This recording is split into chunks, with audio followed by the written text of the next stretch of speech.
रामराज आवाहन मिशन, एक मिशन जो धरती पर फिर से रामराज बनाने पर काम कर रहा है।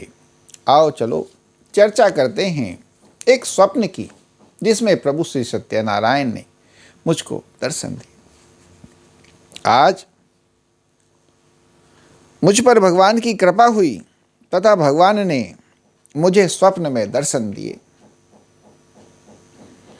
हुआ यूं कि मैं खड़ा था, मैं ये स्वप्न की बात बता रहा हूं कि स्वप्न में मैं खड़ा हुआ था और अचानक किसी ने आवाज दी, मैं सत्यनारायण। मैं चौंका, चारों तरफ इधर उधर देखने लगा, तभी पाया कि वो मेरे दाएं तरफ खड़े हैं। क्रीम कलर का अव्यक्त सुंदर मखमल का कुर्ता, पीली धोती, बड़ी सुंदर खिली खिली सी, अत्यंत सुंदर, साफ, पवित्र। स्वयं भगवान भी इतने सुंदर कि ऐसी सुंदरता मैंने कहीं देखी ही नहीं। एक अत्यंत ही सुंदर, गोरे चिट्टे चमचमाते हुए प्रकाशवान। मैं बस निहारता रहा। वाह मेरे प्रभु, आज इतने सालों बाद, जबकि 57 साल की मेरी उम्र है, जबकि मैं बचपन से सोचता हूँ कि शायद श्री सत्यनारायण भगवान ने से मेरा कोई खास रिश्ता है, आज सच कर दिखाया। मैं तो धन्य हो गया। वाह रे प्रभु, आपका बहुत बहुत धन्यवाद।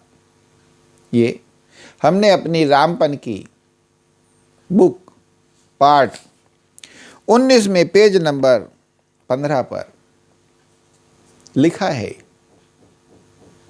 कितना सुंदर स्वप्न। लिखने का उद्देश्य भी क्या है कि जब आप भगवान की राह पर चलते हैं तो भगवान भी आपसे प्रेम करने लग ही जाया करते हैं।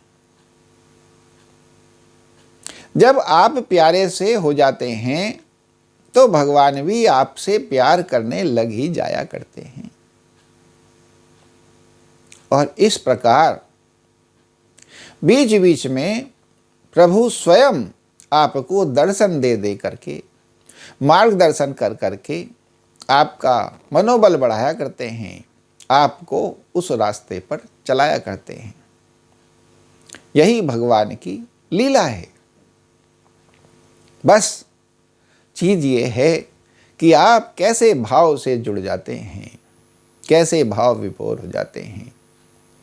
यही है जो आपका मनोबल बढ़ाते हैं, आपको आगे चलाते हैं और आपको हिम्मत नहीं हारने देते हैं।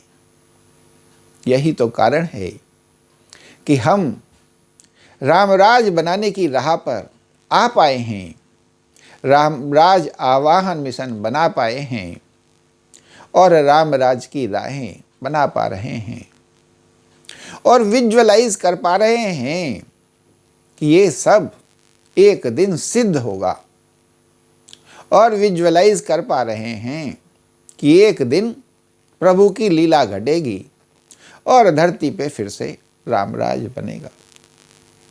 और ये दिखता भी जा रहा है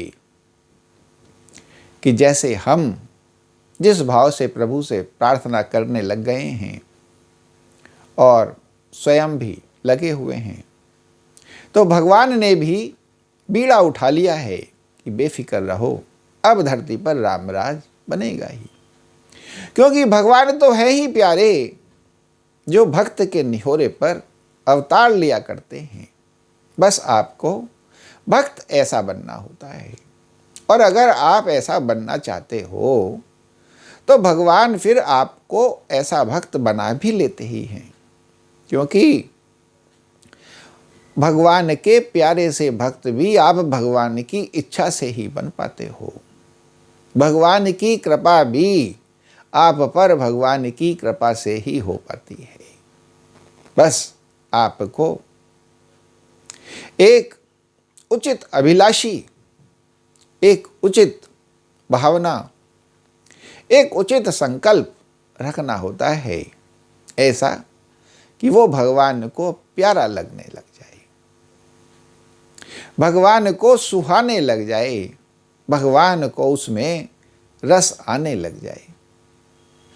भगवान तो ऑर्डरदानी हैं, वो देखते ही नहीं हैं कि भक्त मेरे से क्या मांग रहा है, बस जो मांग रहा है तेरी इच्छा पूरी हो जाएगी। ऐसे प्यारे हैं भगवान, ऐसे प्यारे हैं श्री राम, ऐसे प्यारे हैं श्री सत्यनारायण भगवान, ऐसे प्यारे हैं श्री सच्चिदानंद भगवान। और ये सब घटित होने लग जाता है। कहते हैं राम राज तो तभी बन सकता है जब राजा राम होवे। अब हमारे भारत में देखो कहां से भगवान एक राम जैसा व्यक्ति ढूंढ के लाए हैं। मोदी जी राम जैसा व्यक्ति ढूंढ के लाए हैं, योगी जी, और एक को देश का राजा बना दिया है और एक को प्रदेश का राजा बना दिया है। उत्तर प्रदेश का जो राम की नगरी, अयोध्या की नगरी, उस प्रदेश का राजा बना दिया है। और जब राम जैसे राजा बन गए हैं तो इन सब में रामराज भी बनने लग गया है। यही है भगवान की लीला। कहते हैं आपका संकल्प गहरा हो तो यूनिवर्स से वो यूनिवर्स आपके संकल्प को पूरा करने लग ही जाता है। आप यूनिवर्स में जो डालते हो, जो बोते हो, वही यूनिवर्स उसी का फल देने लग जाया करता है। तो ये ऐसी ही है भगवान की लीला। बोलो श्री रामचंद्र भगवान की जय, पवन सुत हनुमान की जय। और कितना सुंदर वर्णन। तो जैसे कि हम ये रामराज की राहें बना रहे हैं, हम चाहते हैं हमारी इस वीडियो को ज़्यादा से ज़्यादा लाइक, कमेंट, शेयर और फॉलो करें। हमारे चैनल रामराज आह्वान मिशन को सब्सक्राइब भी करें और बेल आइकन भी दबावें, जिससे ये जो हमारे सद्मार्ग हैं जन जन के मन तक पहुँचें और जन जन के मन में स्थापित हो जाएं। जय श्री राम।